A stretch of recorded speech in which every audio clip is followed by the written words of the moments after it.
Le diamant. C'est normal puisque les pierres précieuses résistent aux flammes. Amen. Les pierres précieuses résistent aux flammes. C'est pour ça qu'il a dit, l'amour ne périt jamais. La pierre précieuse, c'est l'amour. Elle ne périt jamais. Ça peut souffler dans tous les sens. Les intempéries, ça peut secouer. Tout le monde peut être déçu dessous. Ce qui résiste, c'est l'amour. C'est l'amour qui résiste. L'amour de Dieu manifesté dans mon cœur résiste. J'ai bâti sur le roc. Avec quel ingrédient? L'amour. Sans l'amour, nous ne pouvons rien. Par contre, si tu bâtis avec la haine, la rancune, ça, c'est bâti avec du foin. C'est bâti avec la chaux. Vous avez vu chez un fermier, il a fait ses ballots là pour nourrir la vache pendant l'hiver. Il a bien fait. Parce que s'il n'a pas le foin, il ne va pas nourrir la vache.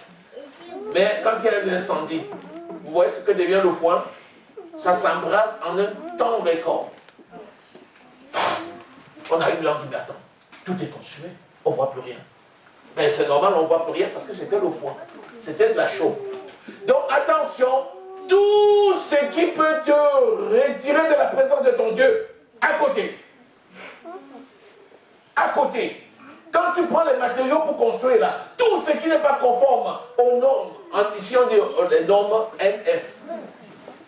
Il y a certaines normes, vous allez dans les magasins, quand vous prenez du matériel, vous avez les normes. Il y a les normes européennes, il y a les normes françaises. Et puis à côté de ça, vous avez les résistances. Il y en a des matériaux M1, M2, M3. Par exemple, lorsque nous avons arrangé cette salle, au-dessus, on a mis un matériel qui est quand même un M3, inflammable. C'est-à-dire que c'est un matériel, s'il y a le feu, ça ne va pas le consumer. Donc nous, notre matériel inflammable, c'est l'amour. C'est avec ça que nous bâtissons. Alléluia. Amen. Donc être consacré, c'est se donner tout entier, corps, âme et esprit à Dieu. C'est-à-dire, je ne fais plus cas de ma vie. Là, c'est le top niveau. Je ne fais plus cas de ma vie. Quand tu dis ça, quand quelqu'un dit ça, on le regarde avec un clin d'œil. Tu ne fais plus cas de ta vie. Attends, l'épreuve va venir, on va voir. Mais c'est ça la consécration. Alléluia. Alléluia. Alléluia. Le verset 13. Il dit, car le jour le fera connaître, parce qu'elle se révélera par le feu. Et le feu éprouvera ce que l'œuvre de chacun. Le feu éprouvera ce qu'est l'œuvre de chacun. Si l'œuvre bâtie par quelqu'un sous le fondement subsiste, il recevra une récompense.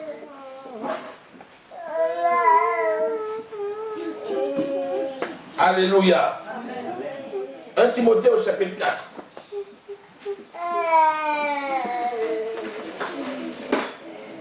Timothée, chapitre 4. Alléluia. Donc, nous sommes des artisans. Amen. Nous sommes des bâtisseurs. Et notre patron, Jésus-Christ, a mis à notre disposition tous les ingrédients qui sont nécessaires à la construction de l'édifice. Cet édifice, c'est le corps de Christ et chacun d'entre nous-mêmes. Ces ingrédients, nous les avons, ils sont nombreux. Mais il y a un ingrédient qui sort de l'eau, c'est l'amour. C'est l'amour sur lequel nous nous appuyons pour bâtir. Alléluia. 1 Timothée au chapitre 4, disons à partir du verset 12.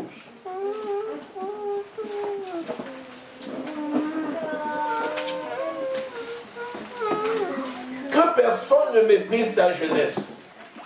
Vous savez que nous sommes tous jeunes en Jésus-Christ.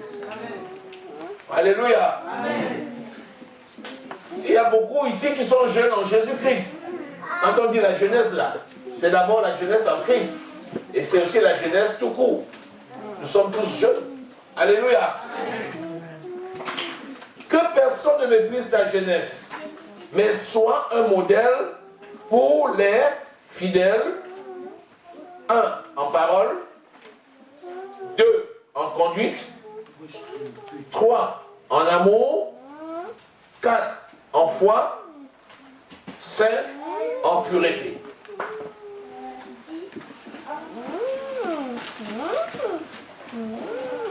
En quoi sommes-nous des modèles? 1. En parole. Parle et je te dirai qui tu es. Parle et je te dirai quel est ton degré de foi. Parle et je te dirai quel est ton âge spirituel. Parle et je te dirai si tu es un senior, si tu es un junior, si tu es un ado, si tu es un enfant, si tu es un nouveau-né dans le Seigneur. Dans Jacques, il dit quoi? Que notre langue est aussi un feu dévorant. Par notre langue, nous bénissons, mais attention, que par la même langue, nous maudissions. Parle la sagesse de Dieu et ne parle pas les choses du monde. C'est-à-dire qu'il ne sorte de ta bouche aucune parole mauvaise. Mais s'il y a lieu, qu'il ne sorte que des actions de grâce. Merci Seigneur. Merci mon Dieu. Merci pour mon frère. Merci pour ma soeur. Merci pour ma vie. Merci pour ce jour qui se lève. Merci pour cette assemblée. Merci pour cette réussite. Merci pour cette victoire. Merci, merci, merci, merci. Tu te lèves depuis le matin. Merci, merci. Tu marches sur la route, tu vois quelqu'un. Merci parce qu'il est vivant. Tu vois, merci parce qu'il est content. Merci parce qu'il danse. Merci parce que j'ai proclamé la parole. Merci, merci, merci, merci. Notre vie, c'est une vie d'action de grâce. Alléluia. Deuxième chose, en conduite, parler c'est bien, faire c'est mieux.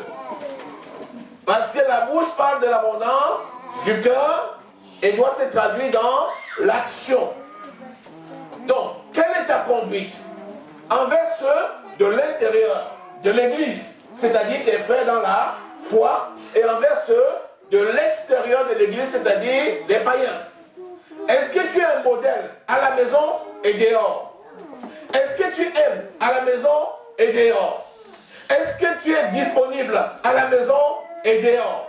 Est-ce que tu aimes ton prochain comme toi-même? Ou bien est-ce que tu as mis des barrières? Est-ce que ton amour ne se manifeste que dans l'église? Et quand tu arrives dehors, tu deviens un autre.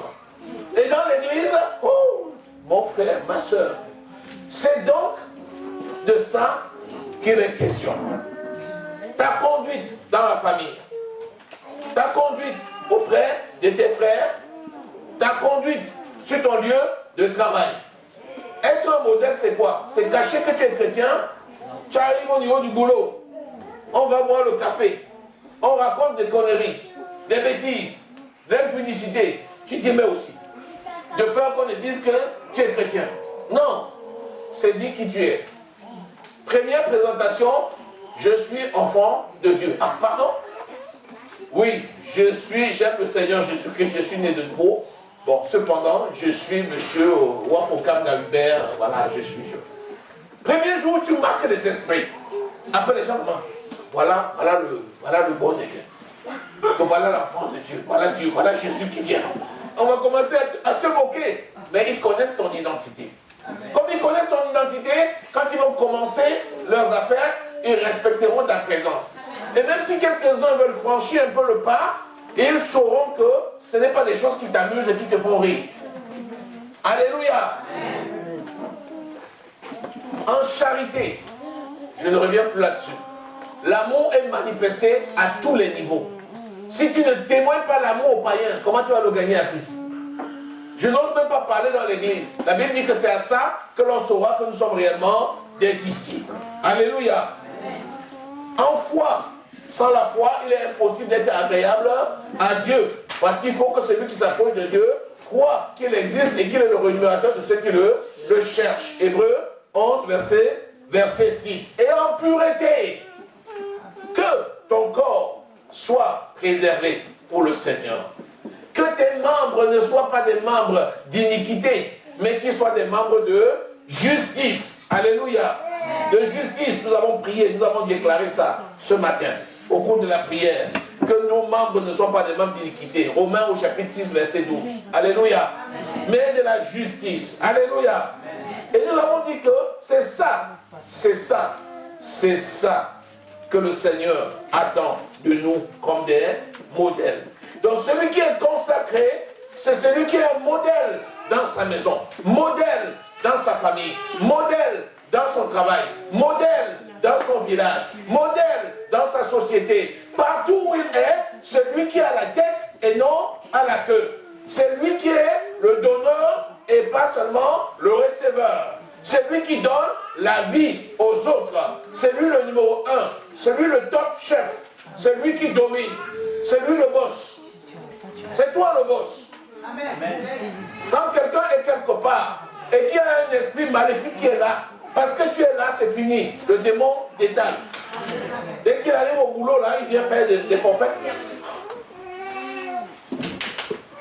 Il s'en va. Pourquoi? Parce que c'est toi qui es là. C'est ça, être consacré. Tu es l'adresse de Dieu. C'est toi le représentant de Dieu sur la terre. Pourquoi? Parce que ton corps est le temple du Saint-Esprit et parce que Dieu agit par toi. Par conséquent, il t'a consacré sur terre comme ambassadeur. Et l'ambassadeur itinérant. C'est-à-dire que tu n'es pas un ambassadeur qui est fixé à un endroit, tu es un ambassadeur qui te déplace. Tu circules. Et partout où tu passes, tu donnes la vie, tu bénis, tu élèves les autres. Alléluia. Actes au chapitre 10, verset 38. Vous savez comment Jésus-Christ, rempli du Saint-Esprit, allait de lieu en lieu, il faisait du bien et il guérissait tous ceux qui étaient sous l'emprise du malin. Pourquoi? Car l'Esprit de Dieu était avec lui. Alléluia. Bien.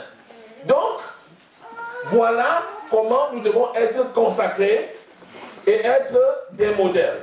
Alléluia. Être des modèles. Alléluia. Écoutez ceci. Le verset 13. Jusqu'à ce que je vienne, applique-toi à la lecture, l'exhortation, l'enseignement. Tu lis la Bible combien de fois par jour?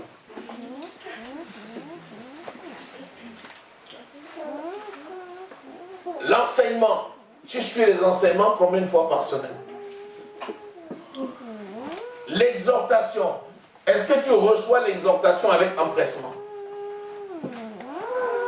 C'est la lecture de la parole qui va t'amener à la connaissance révélée par le Saint-Esprit. C'est la participation aux enseignements qui vont t'amener à connaître les fondements sur lesquels tu es construit. C'est l'exhortation qui va t'amener à te corriger pour mettre en pratique la parole. Pourquoi? Parce que dans la vie, il y en a qui sont lents à écouter. Il faut répéter. Et finalement, quand ils saisissent, ils le font et ils le font bien. Ce qui importe à Dieu, c'est que les gens le fassent bien. Il y en a qui retiennent d'un coup, il y en a qui retiennent après 2 fois, après 3 fois. Donc on n'arrête pas d'exhorter, parce que c'est l'exhortation qui permet finalement de mettre en pratique les enseignements que l'on a reçus. Le verset 14. Ne néglige pas le don qui est